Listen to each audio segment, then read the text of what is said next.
All right, your history lesson for this day. On this day in the year 1904, Giacomo Puccini's Madame Butterfly premieres at La Scala in Milan.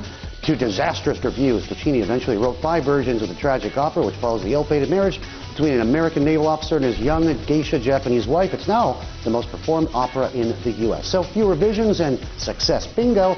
Today also marks former Chicago Bulls player Michael Jordan's 47th birthday. Jordan, described on the NBA website as the greatest basketball player of all time, instrumental in popularizing the sport in the 80s and 90s. Not many people remember, but he also did a brief baseball stint and played for the Washington Wizards. Bit of trivia there. And on this day, 1972, then U.S. President Richard Milhous Nixon departed for China. It was a monumental trip, formalized ties with the Communist PRC, which at the time was one of America's staunchest foes. Here is an artist's renditioning of what was a very real picture. Contrast that with the picture of President Obama standing by himself at the foothills of the Great Wall last year. Every time around this time, Edelman releases its trust barometer, which measures consumer trust in governments, corporations, institutions. We've had some trust issues in the past 12 months, haven't we? We've had all kinds of things. Kirby and I were talking about Toyota today. Such a hard-earned reputation built up over generations. Bam! Look what's happening right now. Joining us is VanderMolen, Edelman Asia Pacific President. Hello, Alan. Happy New Year. Bernie, Happy New Year. Great Trust to be here. is back or trust is out the door? Well, trust is under the microscope. I think when you look at relative trust in institutions, government, business, NGOs, and media in our region as a roll-up, they're at trust parity, which tells us that institutions have to be cooperating to drive their sustainable economic initiatives. I think that's the big watch-out. I think the other headline we saw in trust this year is 2 of the top 3 drivers of corporate reputation in the region are what we would call soft power. Number 1 is high-quality products and services. Number 2, transparency. Hello, Toyota. And number 3 is this blanket level of trust. Parity, trust parity. What does that mean? It means everything, is a certain egalitarianism which is sifted into the equation? That means opinion leaders have traditionally in our region trusted government's top. Number 1, because we've had a tremendous economic run-up. We see the middle class expanding. We see greater consumer choice, those kinds of things. Number 2, they've trusted business because of the patriarchal nature of business in our region. Family-owned businesses essentially taking care of their own and taking care of the communities. I think what we've seen over the last few years, and you name the scandals. You talked about tainted milk. You talked about any number of product things. We can look at Toyota today. What we're seeing is opinion leaders finally saying, you know what, we want the institutions of civil society to work together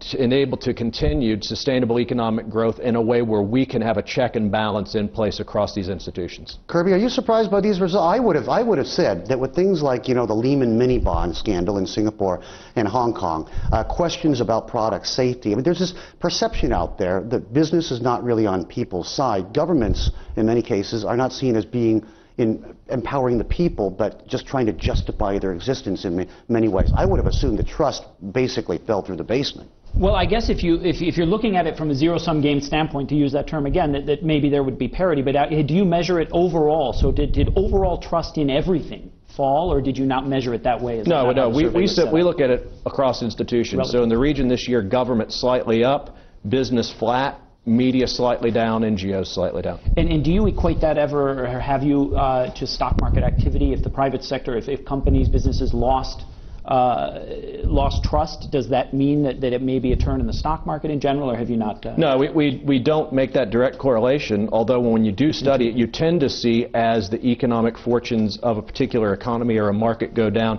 trust in business tends to go down with that.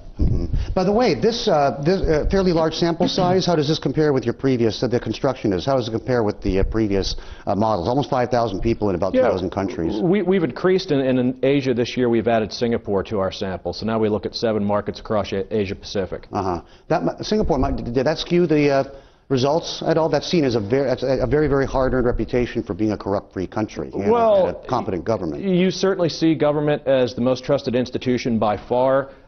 Business is probably 5 to 7 percentage points below government in terms of trust, but those two things in Singapore are linked very closely together, which I think reflects the patriarchal nature of leadership and business and government leadership in this region. And Singaporeans and even Singaporean elites give the government and business, which they view as one unit, by the way, great credit for the sustained economic development and well-being, and also for keeping the economic crisis at bay, if you will.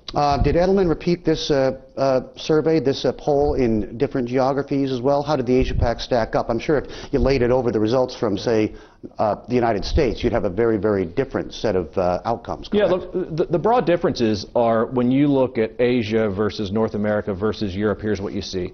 North America and Europe, NGOs, most trusted institutions, which is really a rebuff against government having to get involved in business and bail out businesses, and opinion elites looking for a third party such as NGOs to come in and be the check and balance, if you will. In Asia, NGOs continue to bring up the rear here in terms of trust. It's the least trusted institution for two reasons. The first reason is generally when you say NGO here, you tend to think of finger-wagging Western NGOs, the Amnesty Internationals, the Greenpeaces saying, here's how you should do it, government. So therefore, we don't want them meddling. That's right. Okay. In the other extreme of NGOs in the region, we tend to have a lot of mom-and-pop NGOs who don't have great accountability. So money may go in there, but we're not quite sure where that money is going. So we see NGOs as an evolving or emerging institution of civil society. Right.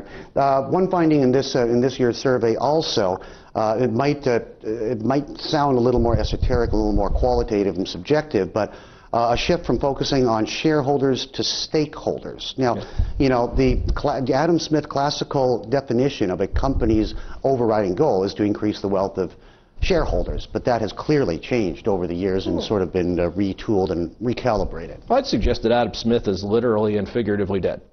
I'd suggest that so is John Maynard Keynes. I think what we're seeing is this, that looking after shareholders as the primary objective of a corporation doesn't lead to sustainable economic growth in the views of opinion leaders, because you look at the banks in North America, for instance, you look at the big three automakers. When you focus on your shareholders, you don't necessarily focus on market demands. You take your eye off your customers, you take your eye off your employees. You decide that maybe you're not going to be as transparent as you want with the markets because that might hurt your shareholders, a la look at what's happened to Toyota. Yeah. So we're seeing a real shift away from a shareholder society to a stakeholder society. I think another interesting find for us this year, #1 most trusted source of information about your company or your business, take a guess. Google. Your employees. Oh. So that's either real good news or real bad news.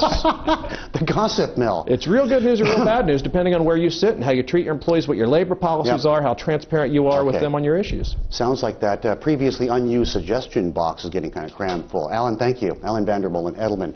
Shares in Australia's Coca-Cola Amatil capitulating a little carbonation after full year numbers. We're going to talk to the chief right ahead.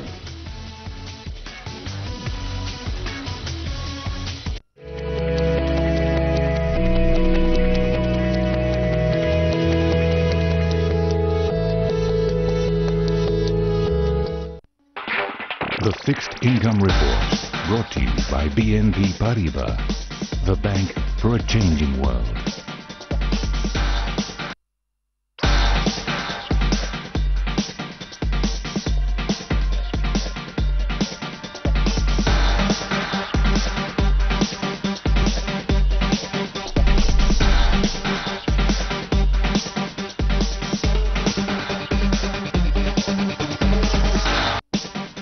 The Fixed Income Report, brought to you by BNP Paribas, the bank for a changing world.